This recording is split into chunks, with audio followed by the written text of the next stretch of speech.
Karibu Wina Media upate habari mbalimbali za michezo, uchambuzi kutoka ligi kuu Tanzania bara. Subscribe na bonyeza alama ya kengele ili uwe wa kwanza kupata habari zote hizi.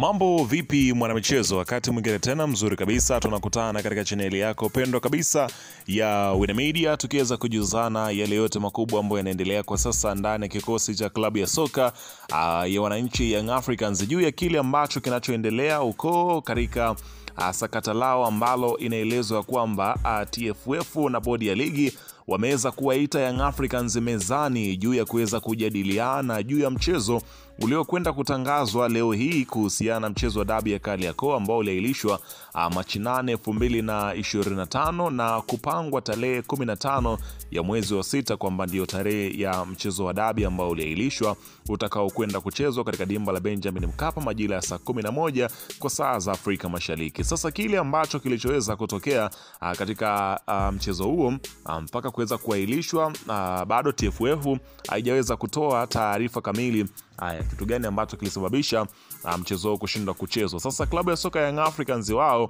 wameendelea kuweza kushikilia msimamo wao na tamko lao juu ya kile ambacho kinachoendelea kwa sasa, huku kushushwa kwao daraja hakutakuwa sababu, kwani wamepanga kuhama ligi kwenda kucheza ligi sehemu nyingine. Ni wapi huko ambako inaelezwa kwamba klabu ya soka Young Africans watakwenda, na vipi wakiondoka Young Africans ligi ya Tanzania ni kiasi gani hasara watakayokwenda kuipata? Tutakwenda kujua hapa, kwa sababu taarifa kamili yote nimekusogezea hapa. Ila kabla tujaendelea, nikukumbusha kwamba kama ni mara yako ya kwanza kabisa unatembelea katika chaneli ya Wina Media, ajua kwamba utakuwa umepitwa na taarifa nyingi. Sasa ili usiendelee kupitwa na taarifa zetu, cha kufanya ni kitu rahisi kabisa. Kwenye simu yako ni kubonyeza tu ano jekundu liloandikwa hapo no subscribe, na kisha ukabonyeza alama ya kengele iliyoko hapo chini pembeni. Kufanya hivyo kutakuwezesha wewe kupata taarifa zetu popote pale unapokuwepo, pasipo kuweza kuhangaika huku na kule kwenye kutafuta taarifa. Taarifa zinakuwa zinakufikia moja kwa moja kwenye simu yako. Karibu tuzungumze kuhusiana hili ambalo naloendelea kwa wakati huu ndani ya kikosi cha klabu ya soka. Si wengine unazungumzia, hawa ni klabu ya Young Africans kwa kile ambacho wao wamekwenda kukitangaza. Mambo yanazidi kuwa mazito kweli kweli kuhusiana na Young Africans kushushwa daraja kutokana na kushindwa kuweza kupeleka timu siku ya tarehe 15 ya mwezi wa 6 kama wakiendelea kuweza kushikilia msimamo wao. Unaambiwa kutokana na sakata la kuahirishwa kwa mchezo namba 184 kati ya Yanga dhidi ya Simba, sasa ni muda muafaka wa Kalia na bodi ya ligi kujiuzuru, kisha iundwe bodi mpya na achaguliwe rais mpya wa mpira wa miguu ili kunusuru mpira wa miguu ambapo ulikuwa unakuwa kwa kasi, lakini kinachoendelea hakina afya kwa mpira wetu. Yanga wameweka wazi kuwa TFF na bodi ya ligi wanaongoza kwa upendeleo na dhuluma, hali ambayo inawafanya wasiwe na imani nao. Pia wamesisitiza kuwa hawako tayari kucheza tena mchezo namba 184 kwani uliahirishwa bila kufuata sheria na kanuni. Nini kitatokea kama Yanga hatocheza? Timu pinzani itapewa ushindi wa alama 3 na magoli 3. Yanga watakatwa alama 15 au kushushwa daraja. Je, kama Yanga itashushwa daraja, watamlipa vipi Azam TV ambaye amewekeza hela nyingi ligi kuu, huku target yake kubwa ikiwa ni kwa Yanga na Simba? Vipi mdhamini ambaye ni NBC, watamfidia vipi pesa zake? Je, wadhamini wengine wataendelea kuidhamini ligi kuu bila Yanga? Je, Simba, mshindani wa Simba atakuwa nani na atajuaje ana timu bora bila Yanga? Je, mashabiki wa Yanga ambao ni takriban nusu ya Watanzania wataendelea kununua vifurushi na kuangalia mpira? Vipi wamiliki wa vibanda umiza watapata wateja? Kwangu naona itakuwa busara kubwa kama Kalia na bodi ya ligi wajiuzuru, kisha waiombe radhi Yanga na mchezo uchezwe kama kawaida.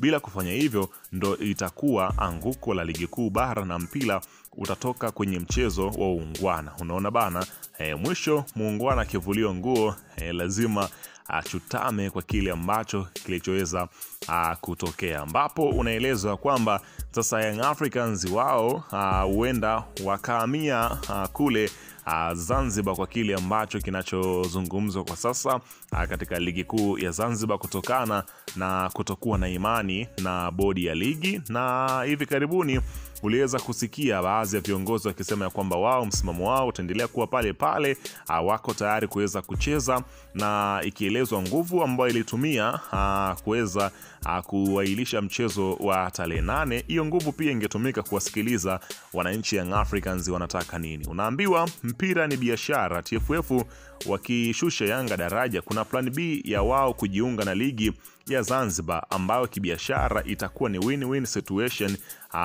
Pia Yanga na ZFA wenyewe watapata faida, lakini itakuwa loss ama hasara kwa TFF na bodi ya ligi kibiashara. Yanga watavutia uwekezaji zaidi katika mpira wa Zanzibar, ambapo wadhamini wa maana wanadhamini ligi kuu kwa sababu ya Simba na Yanga, kwa sababu zina mvuto wa kibiashara. Na nje nyingine, Yanga wakiama ligi ya Zanzibar itakuwa ni hasara kwa TFF, itakuwa afadhali kwa Yanga, ila itakuwa ni njia nyingine ya kuweza kukwepa kile ambacho kinachozungumzwa kwa sasa, ambacho kila mmoja amekuwa akiweza kugoma na kuhusiana na yale ambayo yanayoweza kuendelea katika ligi kuu ya soka ya Tanzania bara, ambapo Young Africans wenyewe wanasema ya kwamba mechi ambazo wamebakiza ni mechi itakuwa mechi 3. Hapa nazungumzia za ligi kuu Tanzania bara ambazo wao wamebakiza, lakini moja ya JKT ambapo ni mechi ya CRDB, lakini na mechi nyingine itakuwa Juni 26 kama watafika fainali ya kombe la CRDB Federation Cup, ambalo wapo bado wanashiriki katika michuano hiyo. Lakini ukipitia katika hapa nazungumzia sheria za TFF, wanasema ya kwamba timu yoyote itakayokosa kufika uwanjani bila sababu za msingi zinazokubaliwa na TFF, TPLB au kusababisha mchezo usifanyike itakabiliwa na adhabu zifuatazo: kutozwa faini shilingi milioni 5, ambapo shilingi milioni 2.5 itachukuliwa na bodi ya ligi kuu, na shilingi milioni 2.5 italipwa na timu pinzani. Kulipia fidia ya maandalizi, uharibifu wote unaweza kujitokeza, kupokwa ama kuchukuliwa alama 15 katika msimamo wa ligi, na viongozi wasababisha jambo hilo watachukuliwa hatua zaidi za kinizamu. Endapo timu itakuwa na alama pungufu ya 15, itakuwa na alama hasi kwa kiasi kisichopungua kwenye msimamo wa ligi. Endapo timu itamaliza msimu wa ligi ikiwa na alama hasi, itaanza na alama hizo hizo hasi katika mashindano ama katika ligi inayofuata. Kwa kile kinachoonekana ni kwamba Young Africans wakigomea basi watakumbana na adhabu hiyo. Lakini kwa upande wa rais wa Young Africans ambaye ni Engineer Hersi, inaelezwa kwamba kanuni inasema ya kwamba kiongozi yote atakayebainika kushiriki, alishawishi au alikuwa chanzo cha kusababisha timu kufika uwanjani bila sababu za msingi atafungiwa kwa kipindi cha miezi 12 kujihusisha na mpira wa miguu Tanzania. Kwa hiyo miezi 12 ni sawa na miaka 2 pengine, ambayo atakwenda kushuhudia kama kanuni ambavyo inavyoeleza yale atakayoweza kujili. Tusubiri tuweze kushuhudia hii movie itaishia wapi. Ila weka maoni yako hapo chini katika upande